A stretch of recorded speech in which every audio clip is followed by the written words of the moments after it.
Want to dine out in style, discover what's hot this season, or know how to spend a great weekend? Read FT Weekend for fresh ideas and inspiration every Saturday and Sunday. Start your weekend thinking with a curated mix of culture, style, food, and inspiring long reads.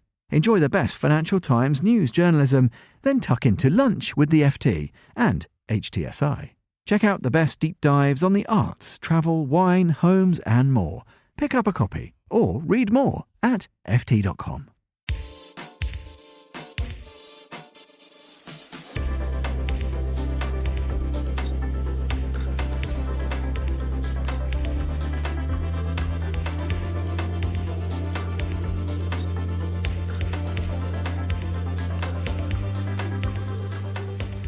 Hello and welcome to Food Neighbourhoods on Monocle Radio.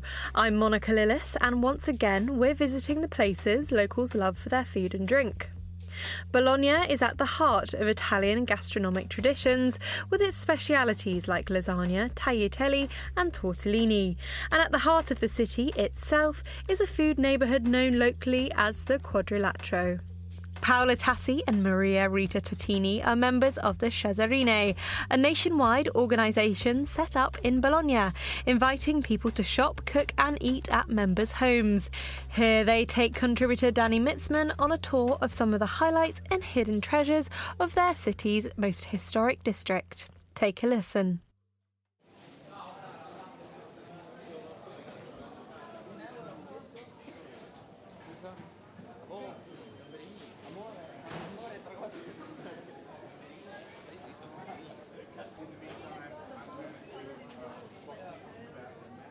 This little area of the town is actually where we came with our mothers, or at least I did, because we used to do shopping here every day. So this is a real place for grocery shopping or salumi shopping, parmesan. It's very, very loved by the Bolognese, and it's been so for a long time. This area that we're looking at that overlooks Piazza Maggiore, with the big facade of this palazzo, was built to hide the market that was behind it. Oh. So all this area was probably not as nice as it is today. And that's why it looks so different. You know, you're in Piazza Maggiore and then suddenly you're into this medieval little tiny little streets.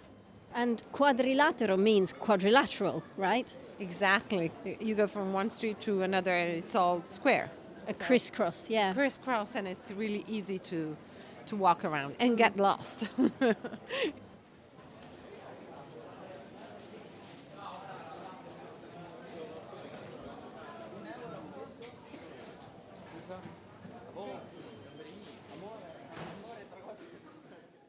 When you look around, it's like stepping back in the past, isn't it? A sort of very narrow, bustling area, but before was full of locals. Still locals, but now additionally the tourists. And it's an important part of the life of Bologna. And so Bolognese people understood that it was correct to open new restaurants to let foreigner people know how we eat. Cheese, parmigiano, mortadella, prosciutto, parma ham, other kinds of salumi, and crescentine. Crescentine are fried bread typical of this area. This La Baita store is where my mom used to shop. So it's been here for a while. And it's full of like prosciutto ham that you see hanging. On the hams, you see the different ages. So, see, that's 24 months aged Parmesan ham. And you can see the tortellini and the price of tortellini. And during our walk, you will see the different prices of tortellini. The cheaper are made with machines. The more expensive are home and handmade. And you can see that they are very, very small and they need a lot of time to be ready, and so they are expensive, but the taste is so good, and so you forget the price of your tortellini when you see. Okay, so you eat away the pain. Yes. Tortellini in broth, not with, different sauces. No. If you want to do it the Bolognese way, you have to have your tortellini in broth. Shall we go inside? Buongiorno. There is a whole selection, a huge selection of cheeses here. I show you the squacquerone. It's a really creamy cheese we eat with crescentina and Parma ham. Thank you. Grazie, thank you. Arrivederci. And now I show you where you can buy your vegetables and fruits. Ecco qua. Poi? Basta così? Salve signore. Ti faccio un sacchettino. Sono 8,80. Sì? Do il resto di 50? In winter you see the green on the shops. Now you see the red, the orange and the yellow. And you can see also we have the artichoke ready to be cooked. So in this market, you might pay a little bit more, but they do a lot of the hard work for you. Yes. What are agretti? Okay, I've never... agretti, I don't know the translation of agretti, maybe Maria Rita. No, I don't know. I remember that when I was a kid, it was called barba di frate, so priest beard, because it looks like, a beard. Beard, yes, a big green beard. Yeah, and you boil them, and then you eat them with a little olive oil and lemon juice, and they're great. Or with garlic and oil, and maybe also saute or with a little bit of chili. Yes, I love that. And they are really fantastic. So these agretti are kind of like a balance of something healthy after you've eaten your tortellini. Yes. Okay, and these stores are just beautiful. Like you said, they're full of color. Quality is amazing. It's still amazing today. For instance, if you look at the tomatoes, you will see like maybe 7 different types of tomatoes. They look like little jewels, these little ciliegini. So cherry tomatoes, they're super expensive, but they're also very sweet. And if you look at them, it's like little pearls. And now I show you this part of the Quadrilatero. This was the cover market. It's a bit like a food hall in here, isn't it? And here you can see another special food of Bologna, the fried tortellini. So they are the fresh tortellini filled with meat, but they fry them, and they are really very tasty. Fried tortellini is not a traditional thing. It's very fancy now for appetizers. Now we go in another salumeria. It's called Simone. It's a very famous and old salumeria from Bologna, and you can find the best quality of sausages, mortadella, Parma ham, and you can find the Parmigiano Reggiano from 24 months old to about 100 months old. In my opinion, a little bit too old, and it's only to eat, but it's the taste is very, very strong. In my opinion, the best Parmigiano to eat and to grate, but it's my opinion, is from 30 months old to 40. This shop has such an old-fashioned look to it, doesn't it? You've got the cashier in a little box in the corner, and so you buy your food from the food counters, then they give you your receipt and you go and pay, and then you go back to get your bag from them afterwards, right? Buongiorno. You can see a lot of ricotta. Ricotta is very important for our tortelloni with ricotta. It's another special food from Bologna.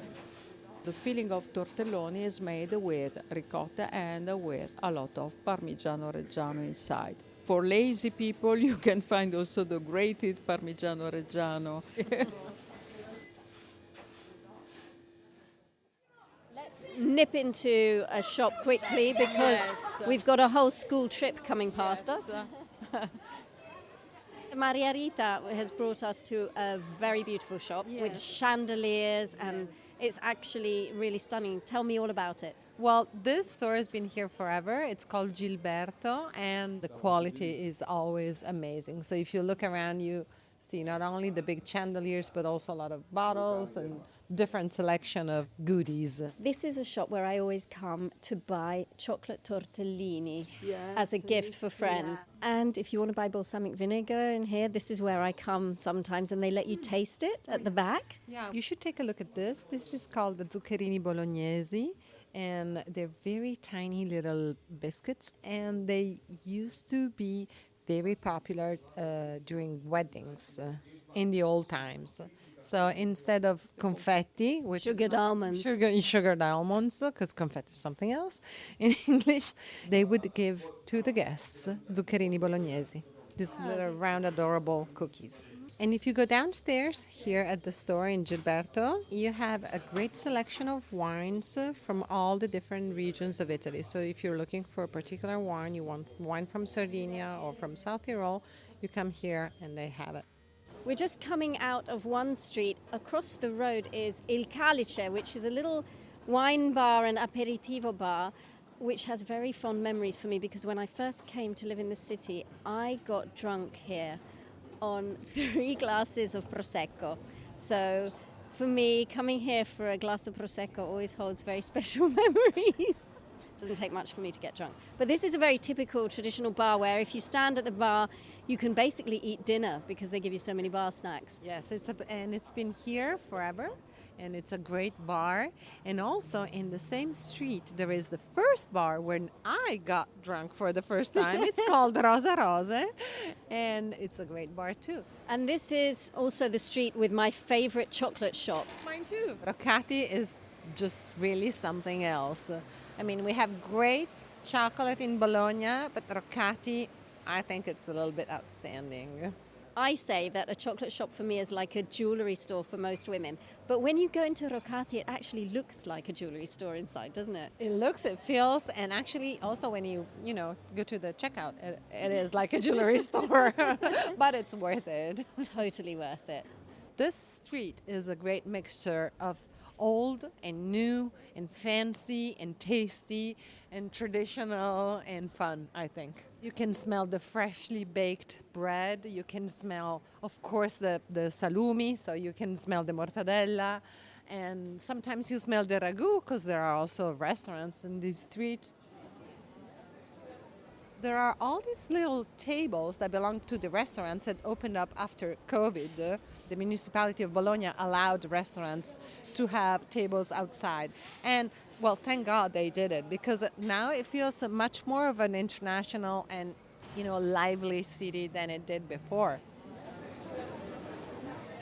This store has an amazing section which stretches from inside the store right into the street so that when you walk past you can't not see all these types of pasta here.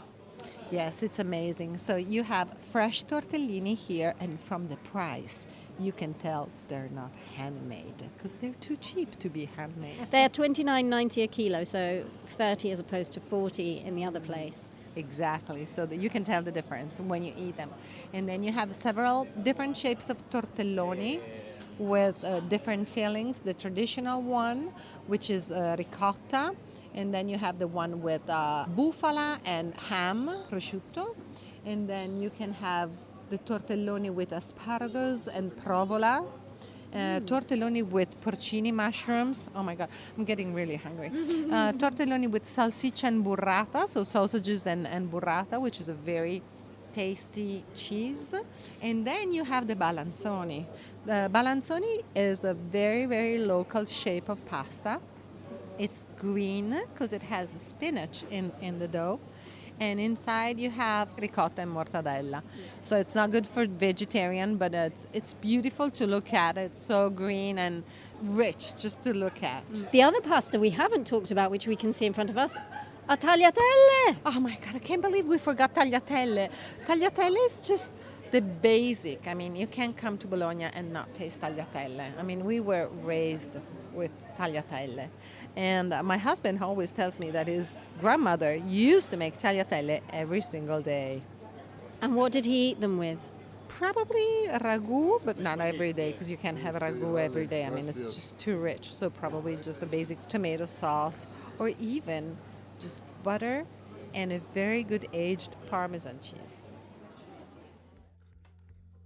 Food Neighbourhoods is a Monocle production from the team behind the menu. This episode was written by Dany Mitzman and edited by Elliot Greenfield. For more food and drink stories, tune into the menu every Friday at 2000 London time.